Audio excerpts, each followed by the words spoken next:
Blenheim Palace, one of the grandest of all Britain's great houses. For centuries, these estates were miniature kingdoms, where everyone understood the rules and played their role.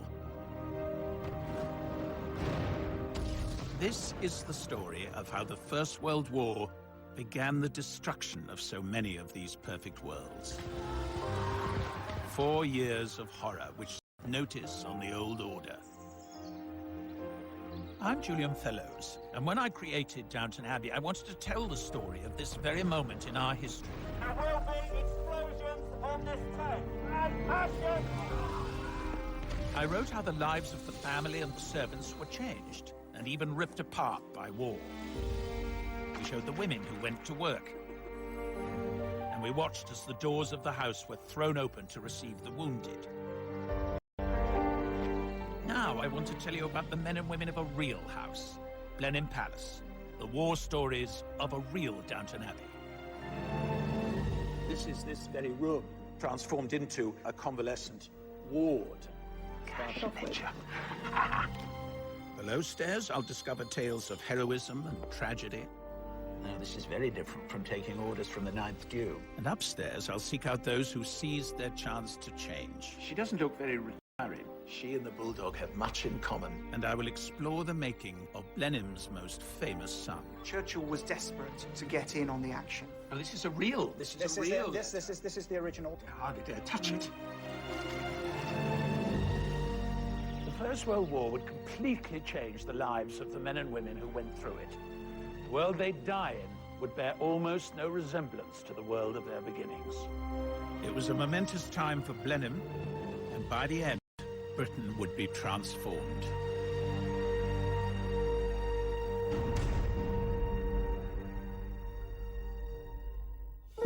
Blenheim Palace was built in 1722.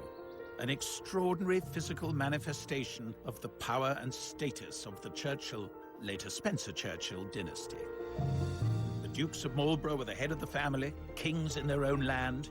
80 servants ran the house and gardens. 145 farms were worked by tenant farmers and labourers. The house dominated the town of Woodstock, just beyond its walls. Its children attended Blenheim schools. Shopkeepers and craftsmen depended on the house for their livelihoods. And so it remained until the Great War. So what was life like at Blenheim before the Ninth Duke inherited? Blenheim was almost bankrupt. His father had sold much of the collection. The whole estate was tottering, and it needed a vast injection of money to get it up and running again. And Consuela Vanderbilt could provide it.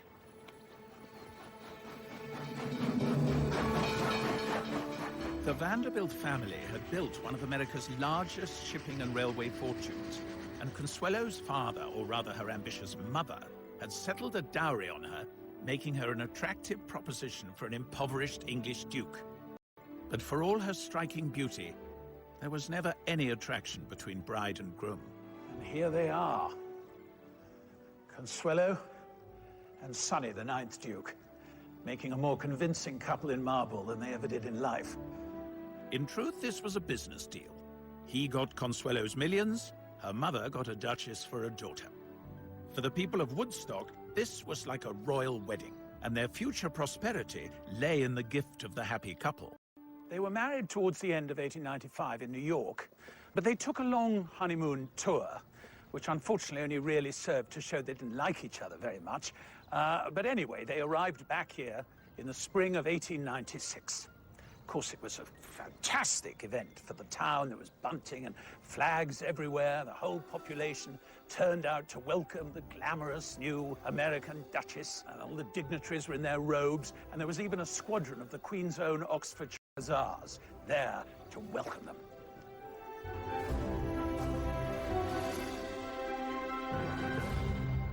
Consuelo's reception was cooler once she entered the palace. There she met her new in-laws, the Spencer Churchill family.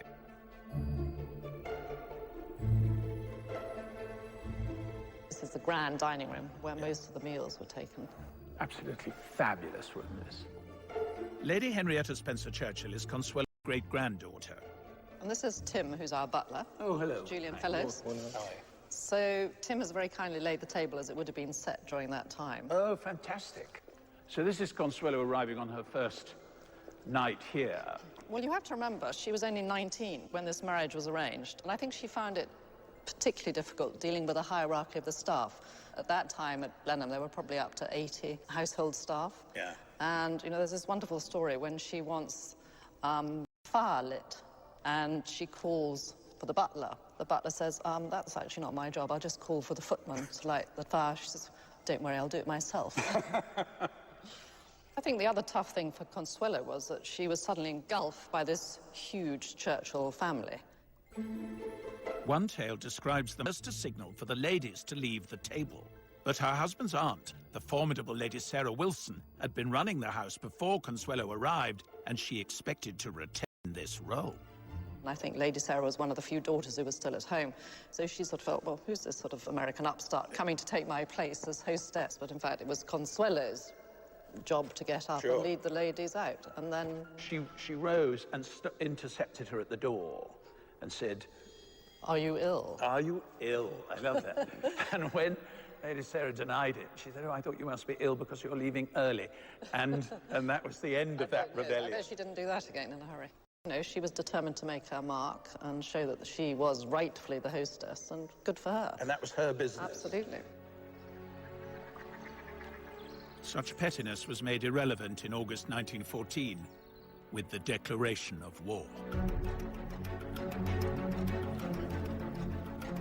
Men clamored to enlist, and women from all classes looked to play a part. But I was surprised to discover that Lady Sarah Wilson was one of the first to answer the call, that she would leave the lavish surroundings of Blenheim with its staff happy to wait on her hand and foot, and instead volunteer for service. I have here the medal card, something I didn't know existed, of Lady Sarah Wilson. Here she is listed as being at the Allied Forces Base Hospital, which must mean that she went abroad. She went either to the front or near the front at any rate. So she was not simply sitting at home knitting socks for soldiers. She was in the thick of it. And I am going to try and find out a bit more about that. Lady Sarah was no stranger to war. When her officer husband, Gordon Wilson, went to fight in the Boer War, she followed, rather incredibly finding fame as the first female war correspondent, becoming something of a feminist heroine.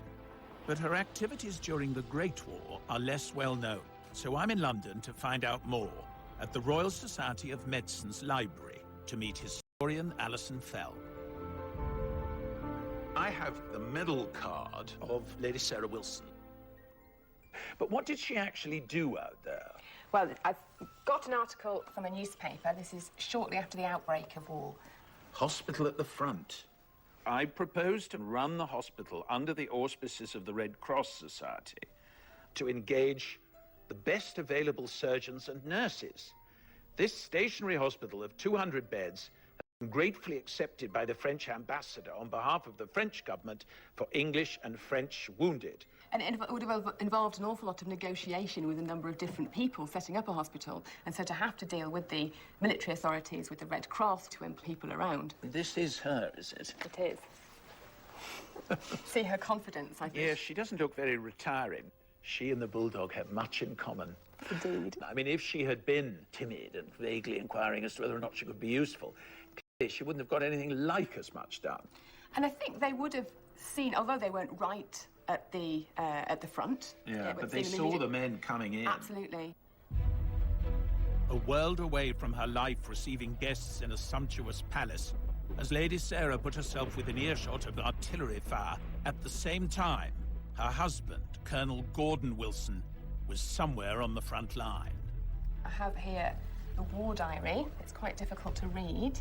Colonel Wilson killed, so he was killed, in November of the first year of the war, so almost immediately. So she would have found out quickly. Yeah. And I think 3 days later, she went back to Britain and to arrange the funeral. And then only 2 weeks after that, she went back out to France to the hospital. 2 weeks later? Yeah. Colonel Wilson was killed at the First Battle of Ypres in the autumn of 1914. And his death cut short a marriage of almost 23 years. But a loss such as Lady Sarah's would soon become all too common. Quite a lot of the women I've looked at who volunteered to go and do war work in France had been either widowed or had lost a son, which is interesting. Nursing their patients as if they were their son or their husband. So I think it was a way of coping with separation and then sometimes with loss. I mean, you know, even in my own family, my grandfather died in 1915, my uncle died in 1918, lots of cousins.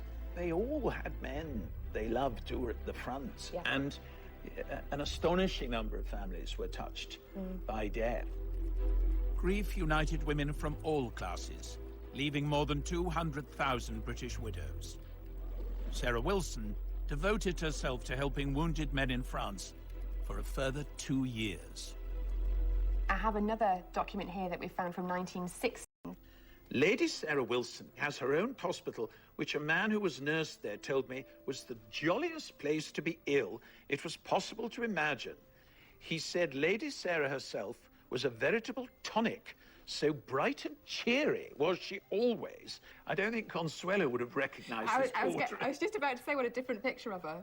We get there. Before the war, I don't think she was a nice person. She certainly was extremely unpleasant to Consuelo when she first arrived at Blenheim, bullying. In some ways, maybe a war gives a woman like Sarah Wilson the opportunity to use skills in a way that had public acclaim, and she felt... Her, really.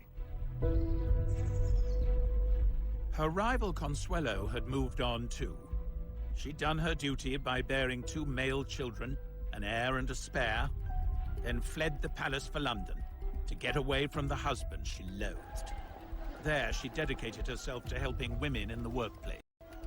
It's ironic that at the same time, her estranged husband, Sonny, played a key role in getting women into work.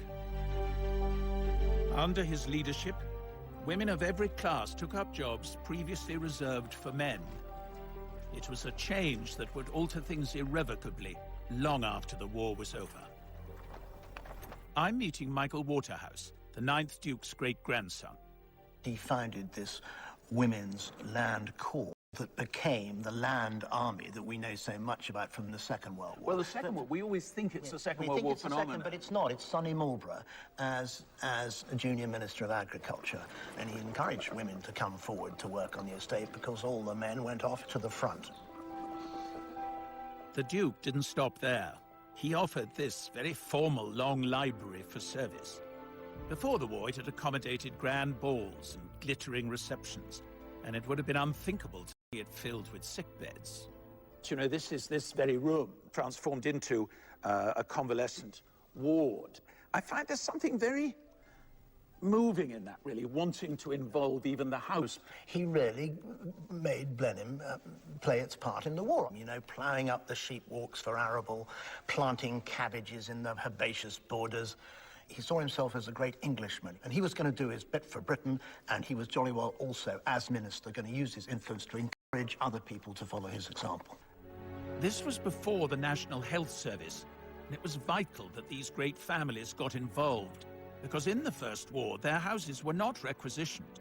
They had to be offered freely by their owners. By the end of the war, 3,000 buildings became temporary hospitals. And in these hospitals, on the land and in munitions factories, 2 million British women took the place of the men who'd gone to fight. Their service would prompt first concessions, allowing women the right to vote.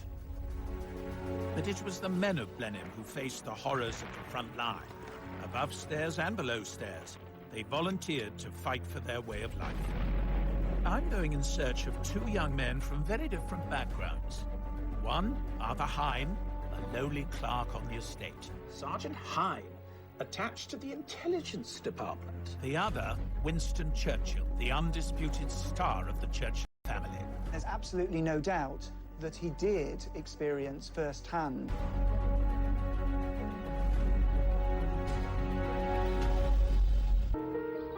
Blenheim Palace. For 300 years, this has been the home of the Dukes of Marlborough, head of the Churchill family. They created this jewel in 30,000 acres of Oxfordshire, where their money and status offered security to all around them. In return, their servants and local people deferred to them, entrusting them with their lives.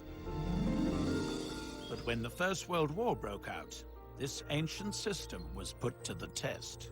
All the great and the good of Blenheim and people who worked for them found themselves involved in world events, and nobody was keener to get stuck in than Winston Churchill. This is what he wrote to his wife. My darling one and beautiful, everything trends towards catastrophe and collapse. I am interested, geared up and happy. Is it not horrible to be built like that? It shouldn't surprise us too much that Winston Churchill was so anxious for glory in politics and in warfare. This is where he was born, and Blenheim Palace is a house built on war.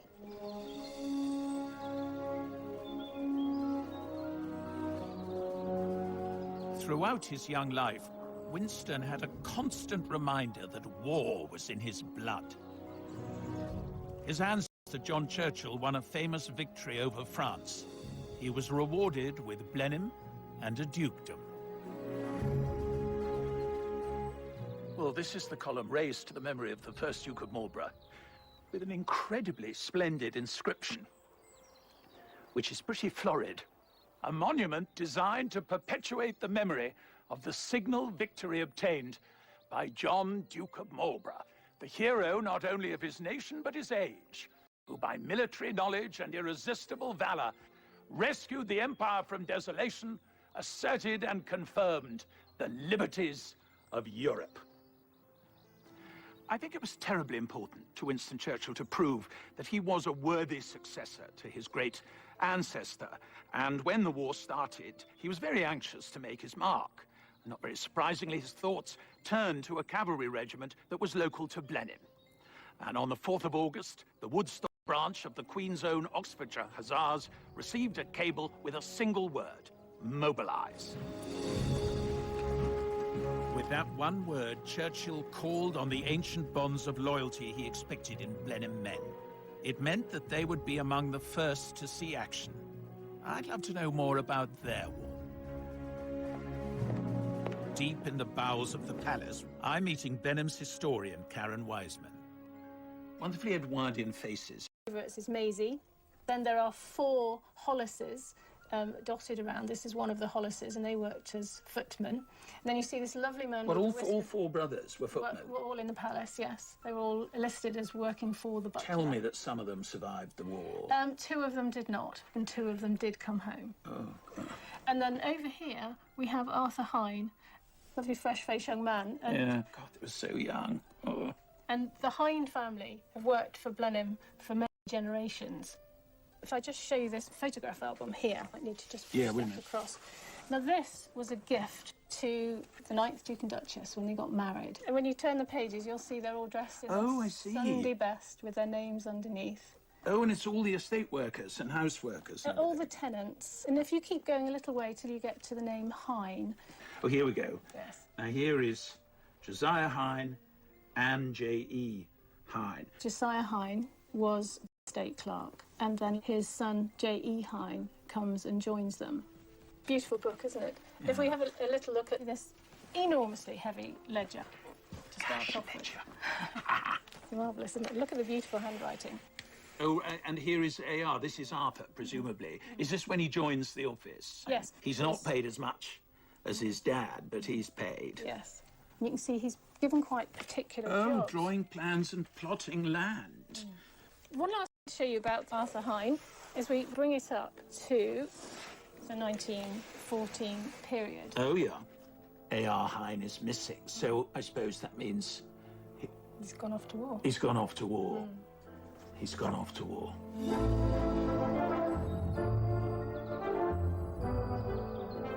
Up to this point, much of Arthur Hine's experience of military life had been in the Hussars' regular training camps at Blenheim, where he would have encountered Winston Churchill. The war wrenched Hine from this secure world. In September 1914, he was in France with the Hussars. They expected a quick and glorious victory and to be back at Blenheim for Christmas. Where is Dunkirk? Dunkirk is just inside France here. Yes, I see. I'm meeting military historian Chris Baker. He's made a discovery about Arthur Hine's first experience of war. So Churchill has decided to send over the Hussars And Hine goes with them, presumably. Yes. Do we have anything of his actual career once he'd crossed over? Well, what we know is that he was a dispatch rider message carrier. An article appeared in the press. Oh, this is nice. Sergeant Hine of Woodstock, attached to the intelligence department, went through the bombardment of Antwerp and was at the firing lines at the forts. Officer. His name was Major Fines. Fines? Fines. Now, he's been Churchill's parliamentary private secretary for a while. And of course, the two, with their connection to the men of Blenheim, Arthur would have been known to them. And if you're going to be sent into a fast-moving and dangerous situation, well, take a man you trust. The besieged Belgian city of Antwerp was on the brink of surrender to Germany. Winston Churchill became the loudest advocate of a British mission to save the city, which sent local Blenheim man Arthur Hine into the fray as a dispatch rider. The Germans brought up what for the time was the heaviest artillery in the world. They begin a deliberate, steady, heavy bombardment of the city. 5 shells per minute falling into the packed city centre. You can imagine the scene of buildings falling, of fires breaking out. Very frightening, chaotic. Riding his motorcycle through Antwerp, Arthur Hine found himself in the thick of the chaos. Amid the terrible scenes he witnessed was the sad plight of a poor girl who had crawled from the cellar of a burning house, leaving her parents inside. Sergeant Hine offered her a lift on the motorcycle he was riding. With great difficulty, he was able to get to Ostend and brought the refugee home to England, where she is being well cared for by his parents. What an extraordinary story.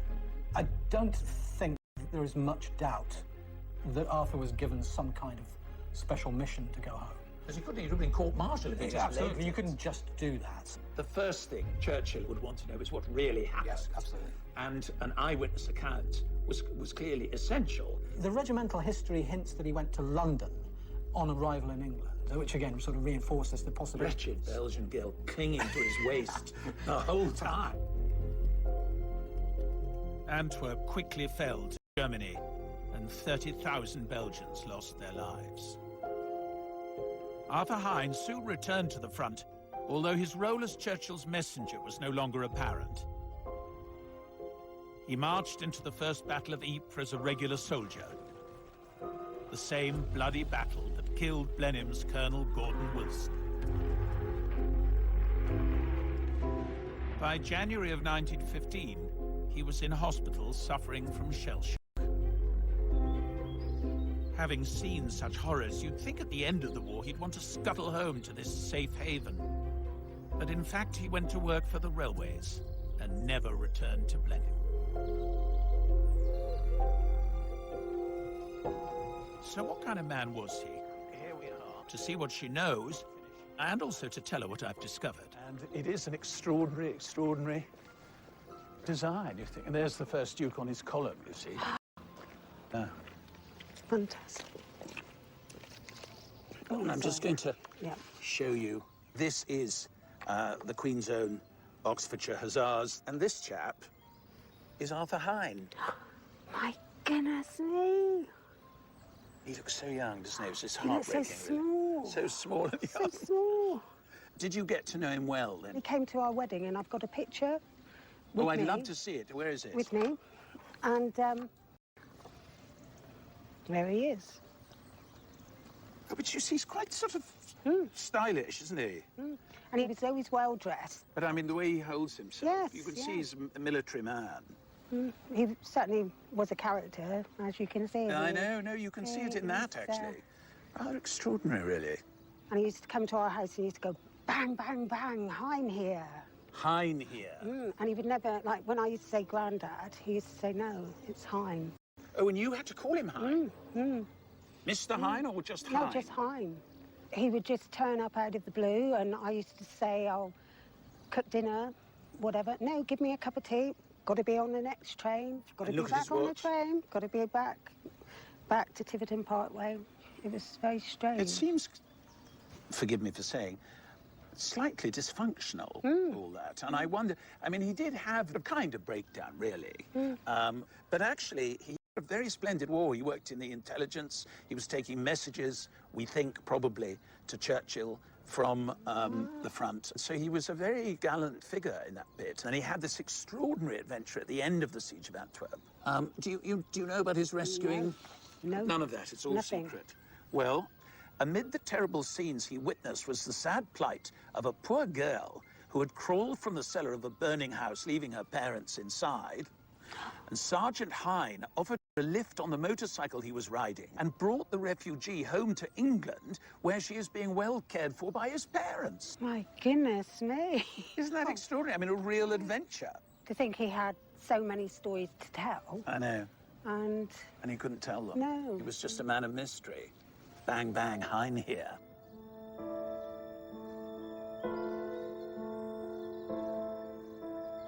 I have a sort of renewed vision of Arthur Hine as an older man, really.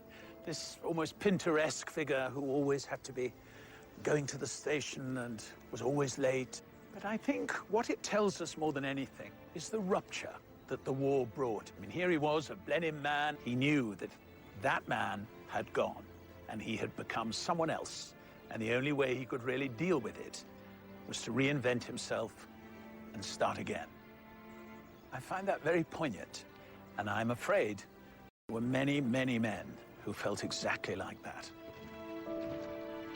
And what of that other Blenheim man who had sent Arthur Hine to war? Winston Churchill's failure to save Antwerp began the most disastrous slide in his public career.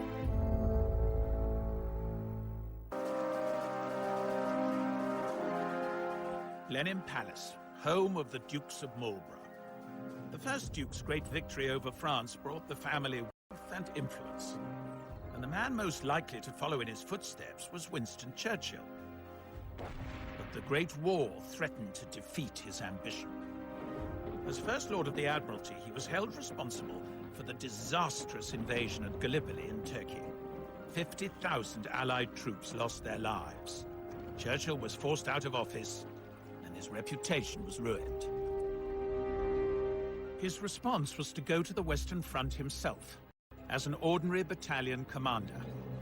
This is the Cambridge College that bears his name. The letters he wrote to his wife throughout the war are kept here. Alan Packwood is the director of the Churchill Archives. He decides to go to the front, to face the danger, to be with the men who are fighting. And, very possibly to be killed. He was enormously brave in the face of really whatever happened to him. There's absolutely no doubt that he did experience firsthand the full horror of the trenches. And you might want to have a look at a key passage on this letter here. Well, this is a real letter. This is the original. This is Churchill writing back to his wife. I hardly dare touch it. So this passage down here particularly. I am sure I am going to be entirely happy out here and at peace.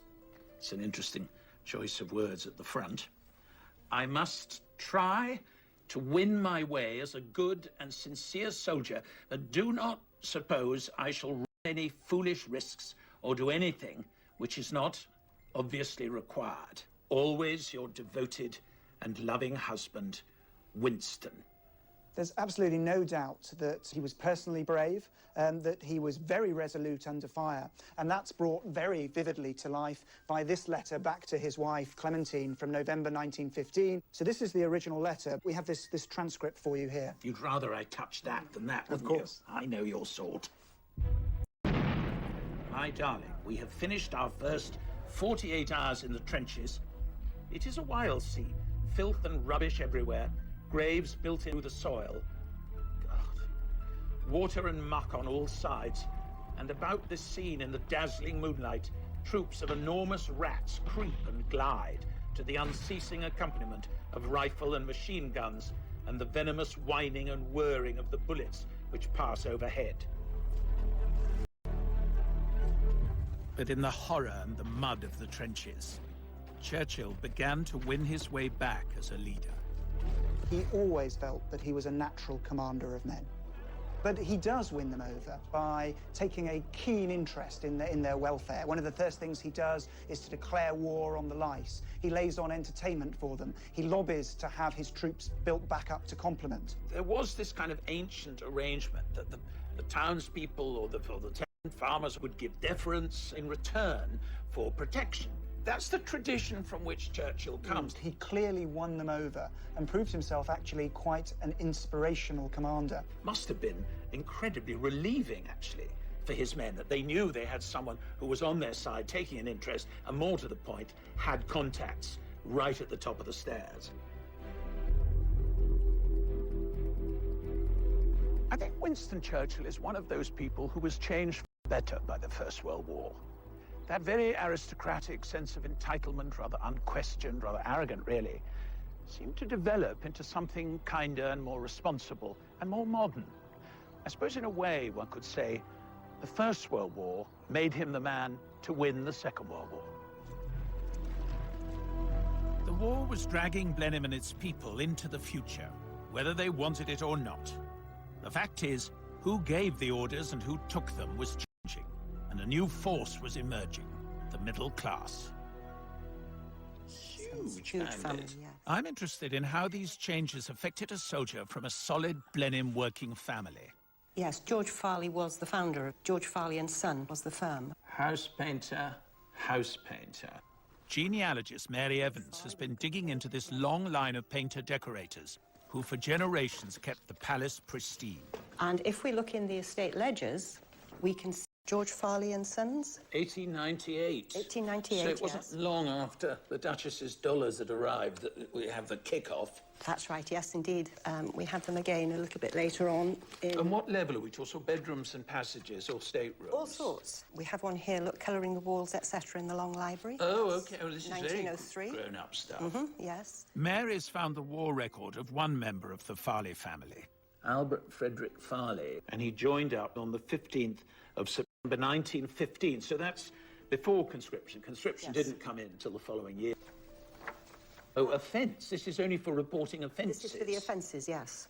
When on active service, not complying with an order, which sounds very serious, although in brackets it says, i.e. not cleaning cooking utensils when ordered. When ordered. Yes, I'm sort of slightly with Albert over that one, so I don't want to hold that against him too much. 13th of March, 1916. Disobedience to standing orders, i.e. crossing land during prohibited hours. And again, the 27th, being late on parade. Not so bad. Well, not so bad, but I mean, it's slightly massed. You know, they're having to write little to get it all in.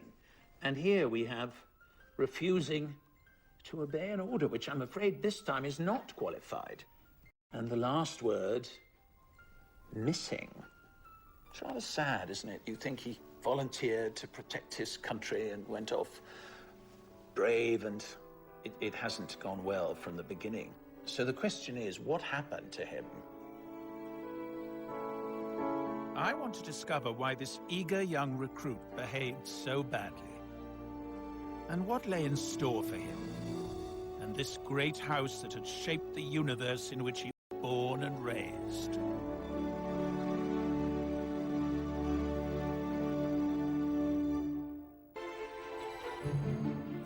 Before the First World War, Blenheim employed 25 craftsmen, from water engineers to carpenters. The Farley family were decorators and had painted these rooms for generations. They were loyal workers and well looked after. I've come to Balliol College in Oxford to meet military historian Gary Sheffield. I'm hoping he can explain why, after volunteering for the army, a member of that family should acquire such a bad disciplinary record. Albert Farley, I imagine, fairly straightforward. The man comes from a good background, and it goes so wrong for him. Do we know more about these offences and this punishment? It says there, FP for field punishment number 1, which is the most serious one.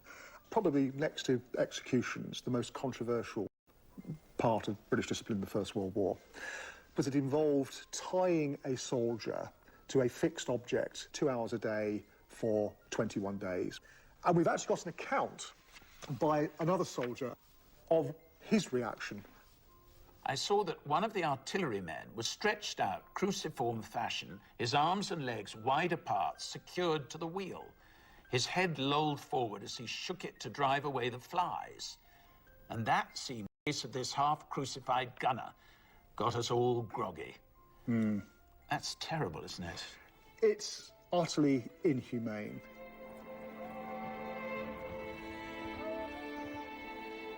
Albert bore his punishments and fought in ghastly conditions in the Battle of the Somme during the wet autumn of 1916. It was one of the bloodiest battles in human history. But even this nightmare cannot fully account for Albert's bad record. Most other soldiers who went through the same hell fell into line. We don't know precisely what order he disobeyed, but we do know something about the background. Have a look at this entry in the battalion war diary. Relieved by the 6th Battalion of the Queen's Regiment, very quiet but wet, marched to Berneville. Billets poor, place all mud and slush.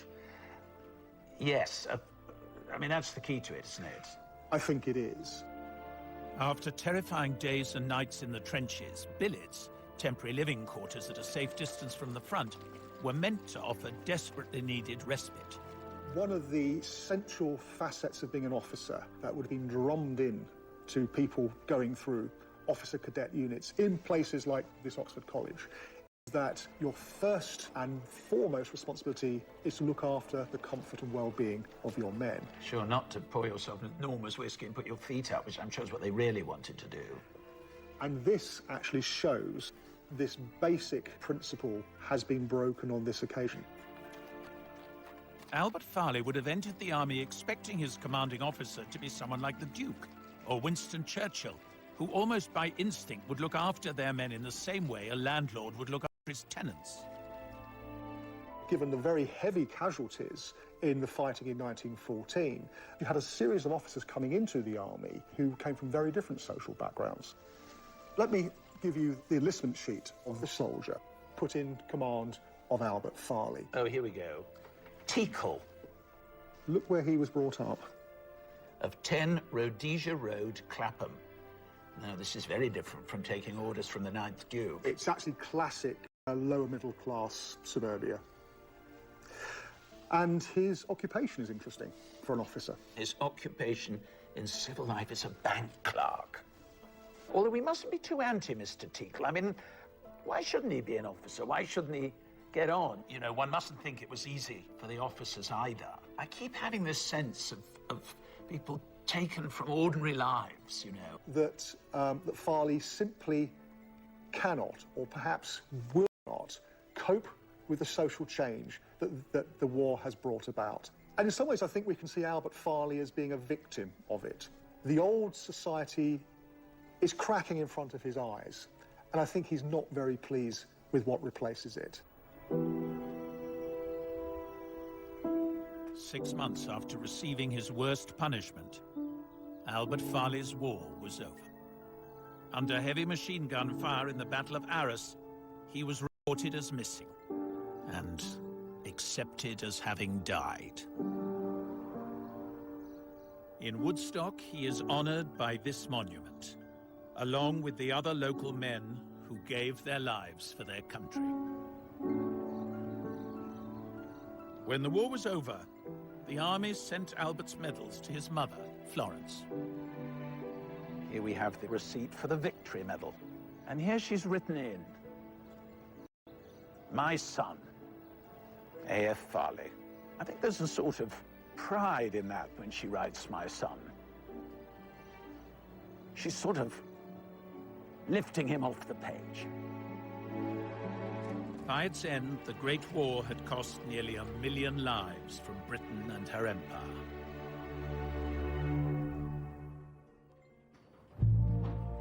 These great houses were casualties too. The writing was on the wall for this ancient system. Many families had lost their heirs, servants were unwilling to return, taxes rose and the Great Depression followed. Vast tracts of land were sold off. In 1 year alone, 17 country houses were demolished. Many more were converted to other uses or given to the National Trust. At Blenheim, Sonny, the 9th Duke, refused to accept this change. His first wife, Consuelo built walked away from the suffocating tradition, married again and lived happily ever after. But Sonny had dedicated his life to Blenheim and he couldn't stop now. He carried on spending her money on the house and these spectacular gardens. His grandson, the 11th Duke, has built on Sonny's lifelong obsession with Blenheim and turned it into a modern business, open to the public, but still his home.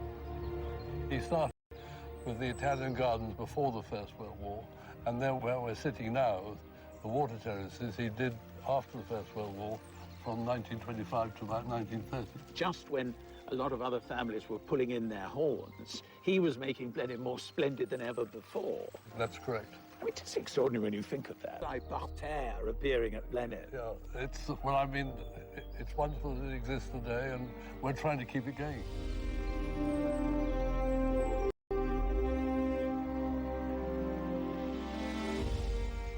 The Churchill family, and in fact, the whole Blenheim community, had entered the Great War still governed by the ways of the 19th century. They emerged from it to find themselves in the 20th. That pre-1914 existence may have lingered on for a few years in some of these houses, but the mindset had changed. The clarity of the old world, where most people accepted the role they were born to and lived by its rules, that had been replaced by something very different. Better, maybe, but definitely more uncertain.